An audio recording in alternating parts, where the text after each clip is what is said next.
So let's talk about this NASCAR driver by the name of Bubba Wallace. Now, Bubba Wallace's real name is Darrell Wallace Jr., named after Darrell Wallace Sr., who's a white man. But we'll get into that in a minute. But everybody's losing their mind over this NASCAR driver who's biracial, black and white, who had a noose put in his locker, I'm presuming after he stood and did not put his hand over his heart for the national anthem. He had a shirt that said, "I can't breathe, Black Lives Matter" on it. And I'm assuming that people got upset about that. Somebody put a noose in the stall of his race car garage. So not the race car, not the garage at his house, but the garage at the race car facility. So let's talk about this for a minute. Is this another Jussie Smollett? I don't know. I'm not going to draw that conclusion at this time, but it definitely seems to be quite suspicious, and it seems to be overblown. I mean, it's a noose, for crying out loud. Nobody can actually use it against you. And there's an investigation into it. And if anybody is found responsible, if they're in NASCAR or whatever the case may be, they are done. Ladies and gentlemen, criminally done and career sabotage. So it makes it kind of weird to think that somebody would even go down this path because he was wearing an "I Can't Breathe" shirt with all of these organizations and people just jumping off the limb to support BLM. So let's go through this real quick. Here's my concerns, and here's my statement about it. I really do hope that this is a farce, right? If someone had the nerve and the ignorance and the hatred to put a noose in the stall of his race car locker or his race car garage, that person is an idiot. I can't think of any one person in the United States of America, unless you're a blatant racist, that you wouldn't have a problem with somebody doing something so ignorant just because a person is exercising their freedom of expression. Even though I don't think you should do that on the job, it has no place for you to do that in sports. Do that stuff at home. But that's another video. So nobody supports that. Now, here's the weird part. I don't know much about NASCAR, but a garage at a NASCAR facility or a garage that houses a NASCAR vehicle or equipment that NASCAR uses, a driver is going to use, I guarantee you there's hundreds of thousands of dollars worth of equipment, if not millions of dollars worth of equipment in a garage stall. I would almost imagine, somebody correct me if I'm wrong, that there has to be surveillance video. I got surveillance video at my house, and I'm not a NASCAR driver. And there should be an alarm system. So if somebody breaks into your garage and steals anything from your garage or I don't know, tampers with your vehicle or tools or anything of that nature, that they will be prevented by security or cameras. Now, I haven't seen not one picture of this noose. I don't know, maybe it's an investigation. Maybe there's pictures out there that I haven't seen. Haven't seen a picture of it. No video surveillance footage. No nothing. And somehow somebody who can't be a civilian, it seems to be very impossible for them to be a civilian, that can creep into the stall and know exactly which stall is his and put a noose inside. It seems to be very bizarre to me. Now, here's the second part of this argument that is really the reason why I'm making this video. I am sick and tired of people being so lame, so whack, so emotional, and so weak. First and foremost, I don't understand how you are biracial. Meaning that Bubba Wallace, his dad is a white man. His mom is a black woman. And his girlfriend is a white woman. How are you? And you in a primarily white sport. And don't, correct me if I'm wrong. In order for you to be involved in NASCAR, that means that your parents had to have some type of money, some type of influence. You got some type of privilege for you to be in NASCAR. Now, with that being said, with him being a biracial individual, meaning that you are not black 100% and you are not 100% white.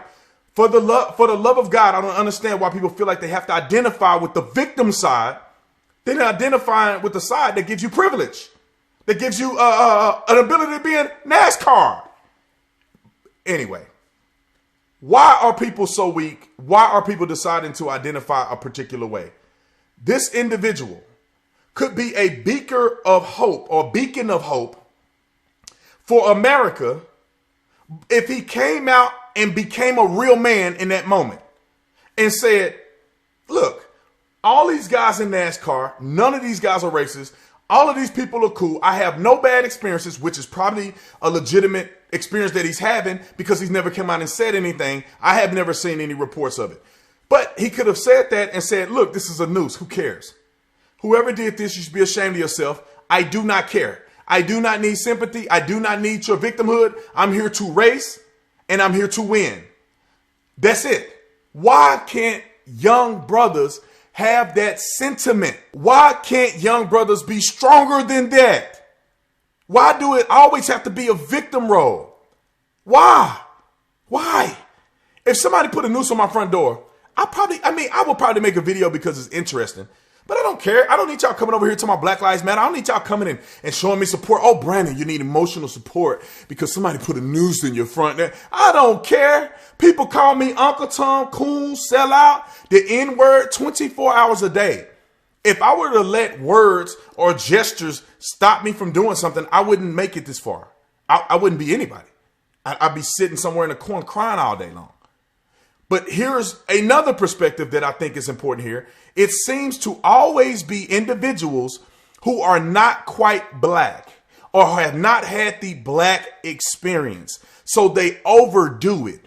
Jussie Smollett, light-skinned brother, probably mixed or got some mixture down the road because he lighter skinned than me. Why can't he be real about his encounters with racism? No, he had to make up a fake scenario where he paying people and they supposedly beat him up and had MAGA hats on. Then you go look at somebody like Shaun King. Shaun King is actually a white person posing as a black person. At the very bare minimum, he's white and black. Let's go on. Colin Kaepernick, a biracial individual raised by white people.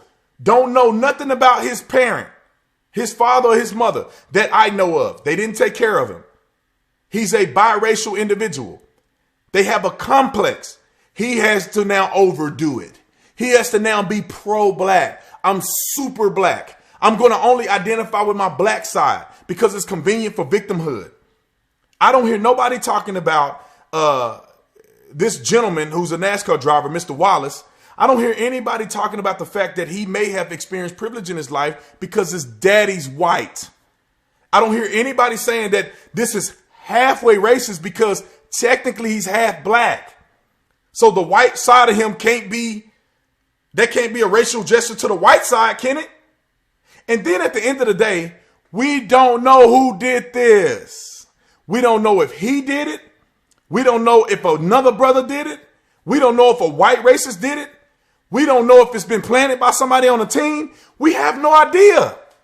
And people are dumb enough to jump to conclusions and say it must have been a white man. Oh, really? Oh, really? So the next time a black person gets hit in a hit and run situation or they get shot or something, it must be a black person because statistical data would lead you to that conclusion, wouldn't it? Yes, it would. But nobody's going to say that because it's ridiculous to jump to that conclusion because those conclusions don't get anybody arrested.